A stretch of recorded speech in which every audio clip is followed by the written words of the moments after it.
La tangente à la courbe représentative d'une fonction f au point 2, 3 passe par le point de coordonnées 7, 6. Déterminez f' de 2. Alors là, c'est un peu perturbant parce qu'on nous donne une fonction f, mais on ne nous donne pas son expression, on ne nous donne pas non plus sa courbe représentative, donc en fait, on ne sait pas grand-chose.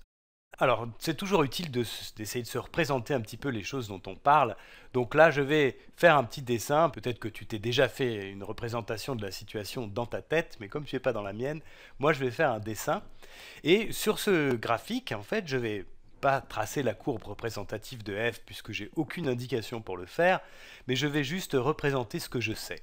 Ce qu'on me dit, c'est que la tangente, on parle de la tangente à la courbe représentative de notre fonction au point de coordonnées 2, 3, passe par le point de coordonnées 7, 6. Donc, en fait, ce qu'on nous donne, c'est des indications non pas sur la courbe, mais sur sa tangente en ce point-là.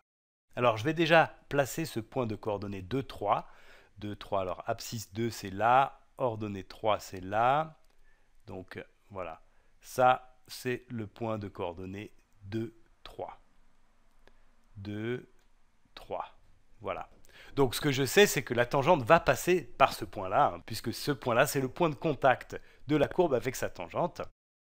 Et puis, on nous dit aussi qu'elle passe par le point de coordonnées 7, 6. Donc je vais placer aussi ce point-là. Donc 1, 2, 3, 4, 5, 6, 7, abscisse 7, ordonnée 6, 1, 2, 3, 4, 5, 6. Donc je vais faire un peu approximativement comme ça. Voilà.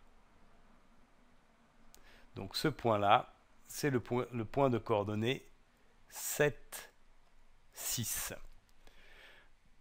Donc d'après l'énoncé du problème, la tangente à la courbe au point de coordonnées 2, 3, eh bien c'est cette droite-là. Elle passe par le point de coordonnées 2, 3 et par le point de coordonnées 7, 6. Alors je vais essayer de la tracer proprement, donc ça ne va pas ça. Voilà, je vais faire comme ça. Voilà, là c'est à peu près bon. Voilà, donc ça c'est la tangente dont on parle. Alors évidemment, j'ai aucune indication sur l'allure de la courbe, hein. Je sais seulement qu'elle va toucher la droite en ce point-là, donc elle pourrait faire quelque chose comme ça, par exemple, toucher ici et remonter, puis après redescendre, enfin j'ai aucune idée.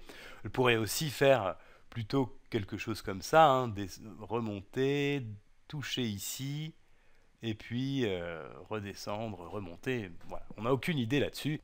Mais ça ne doit pas te perturber, on va lire la question qu'on nous pose. On nous demande de déterminer f' de 2.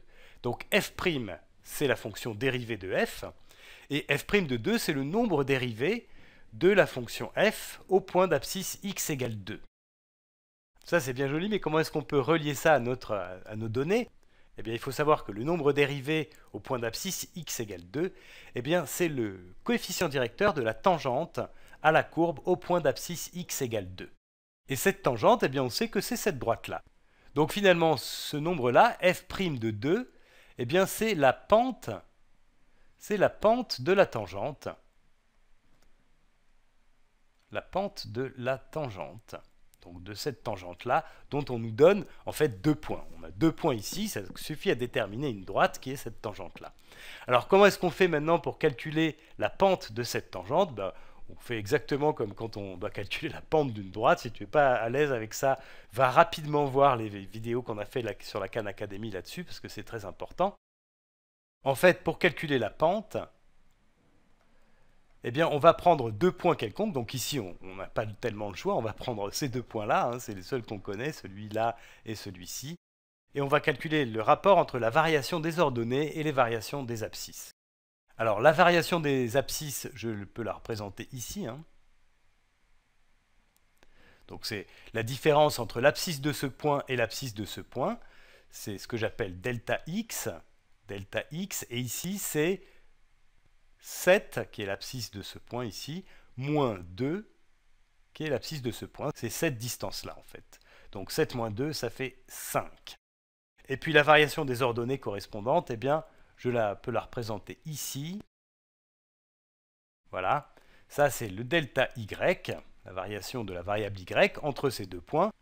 Et je peux la mesurer, puisqu'on passe d'une ordonnée de 3, ici c'est 3, à une ordonnée de 6. Donc delta y est égal à 3. Voilà. Donc finalement, la pente, eh bien c'est delta y divisé par delta x, delta y divisé par delta x, et donc c'est égal à 3 divisé par 5, 3 cinquièmes. Donc ça, c'est la pente de cette droite, et cette droite est la tangente à la courbe représentative de la fonction f en ce point de coordonnées 2, 3, et donc cette pente, eh bien, c'est le nombre dérivé de la fonction f au point d'abscisse 2, donc c'est f' de 2. Voilà, donc f' de 2 est égal à 3 cinquièmes. Allez, on va continuer avec un autre exercice du même genre.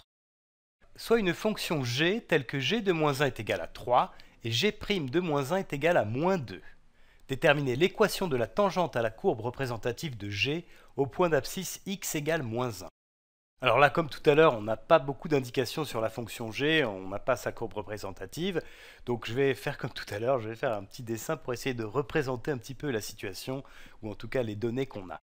Alors on sait que on a une fonction g telle que g de moins 1 est égal à 3, ce qui veut dire que la courbe représentative de la fonction va passer par le point d'abscisse x égale moins 1 et d'ordonnée 3.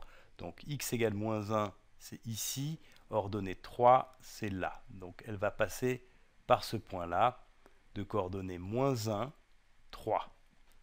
Voilà, ça c'est une première indication qui est donnée ici.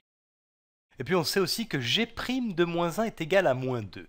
Alors comme tout à l'heure, il faut bien se rappeler que g' de moins 1 ici, ça c'est la pente de la tangente à la courbe, la pente de la tangente à la courbe, au point d'abscisse x égale moins 1, à la courbe de g, hein, bien sûr, en x égale moins 1. Ce qui veut dire qu'on n'a pas d'indication sur la courbe représentative de g, pas tellement, mais on sait qu'au point d'abscisse x égale moins 1, eh bien la tangente a une pente qui est égale à moins 2. Ce qui veut dire que quand la variable x augmente de une unité, donc je vais partir de ce point-là, du point de coordonnées moins 1, 3, je vais augmenter la variable de une unité, ça c'est mon delta x, et je sais que dans ce cas-là, avec une augmentation de x de une unité de la variable x, eh bien la variable y va diminuer de 2 unités, puisque la pente est égale à moins 2. Donc finalement, le delta y correspondant, ça va être ça. Voilà, ça c'est delta y. Et ça me donne donc un deuxième point par lequel la tangente à la courbe de g au point d'abscisse x égale moins 1 va passer. Alors attention, ça ne me donne pas un deuxième point par lequel va passer la courbe représentative de g, mais simplement la tangente en ce point-là. Alors cette tangente, c'est une droite, je sais qu'elle passe par le point de coordonnées moins 1, 3, et du coup maintenant je sais aussi qu'elle passe par ce point-là. Voilà. Donc ce point-là, c'est le point de coordonnées 0, 1, et je vais pouvoir tracer maintenant cette tangente à peu près correctement. C'est pas très pratique avec cet outil. Voilà, là c'est pas mal. Voilà. Ça c'est donc la tangente que je vais appeler t. Alors ce qu'on nous demande, c'est de déterminer l'équation de la tangente à la courbe représentative de g au point d'abscisse x égale moins 1, c'est-à-dire qu'on doit trouver l'équation de cette droite t.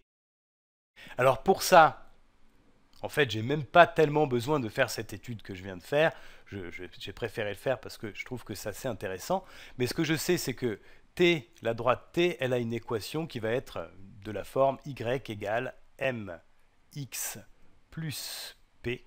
Voilà. Où m est la pente et p, c'est l'ordonnée à l'origine. Alors l'ordonnée à l'origine, je ne la connais pas, mais je connais la pente, puisque la pente, on nous donne dans l'énoncé, elle est égale à moins 2.